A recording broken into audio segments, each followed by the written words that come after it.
Selamat siang kawan-kawan, selamat siang Pak Priza. Kami dari kelompok 5 akan mempresentasikan tugas kuliah mata kuliah teori komunikasi massa, chapter review materi organisasi media komunikasi massa, dan kekuatan sosial di dalamnya.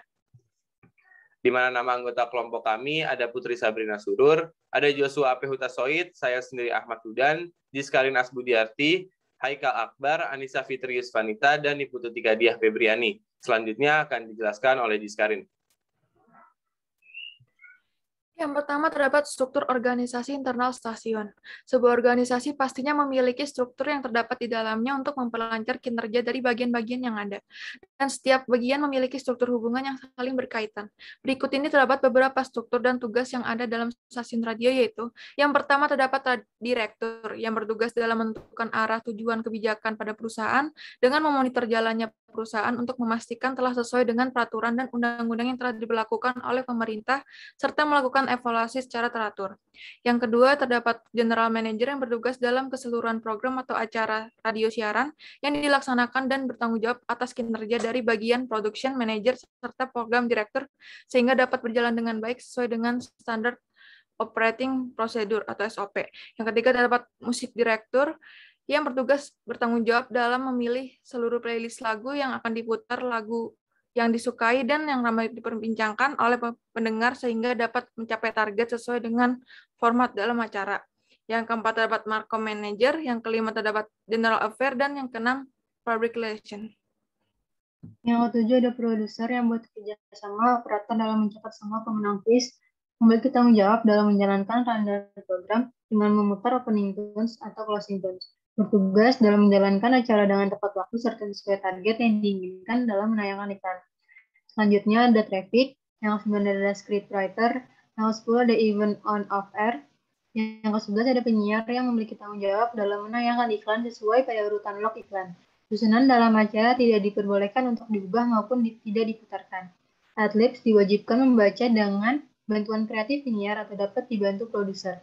Menghayati pesan dalam adlib serta bertindak seperti mewakili pesan produsen sebagai karyawan marketing.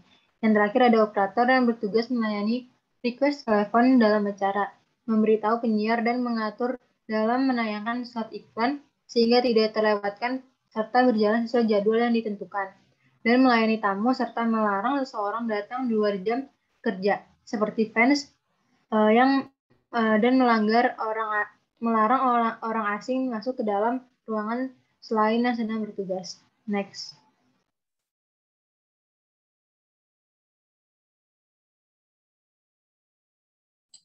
Berikutnya adalah tujuan dalam mempelajari struktur organisasi internal stasiun radio. Keberhasilan suatu program dari siaran radio itu tergantung pada struktur organisasi di dalamnya.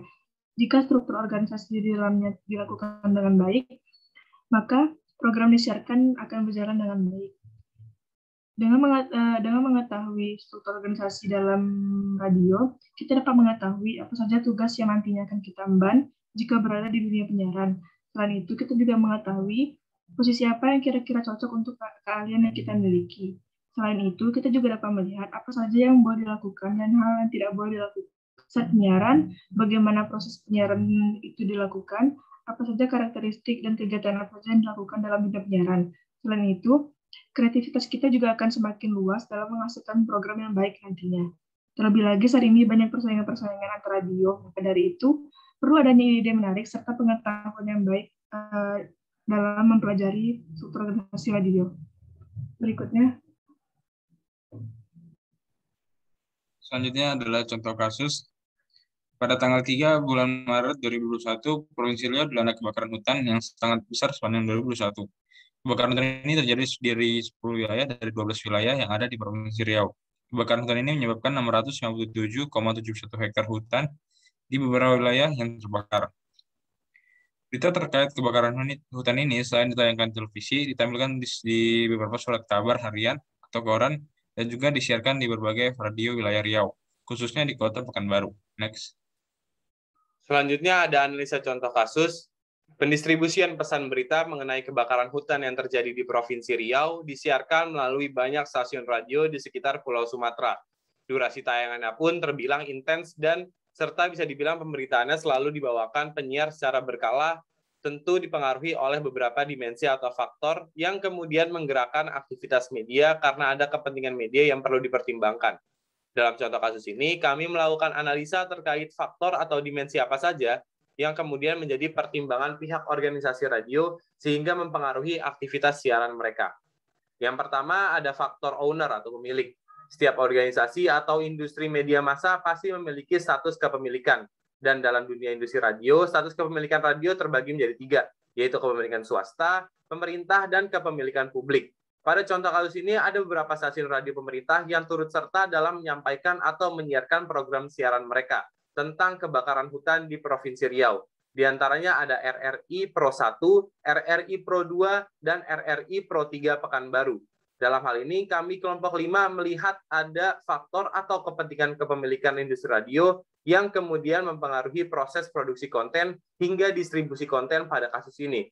Status kepemilikan stasiun radio oleh pemerintah tentu secara jelas bertujuan untuk menyajikan kebutuhan publik secara meluas dan memberitakan fenomena nasional yang sedang terjadi karena sejatinya radio di sini digunakan pemerintah sebagai sarana mereka untuk menyuarakan suara mereka kepada rakyat dengan cara menyediakan serta memberitakan realitas yang terjadi di sekitar mereka.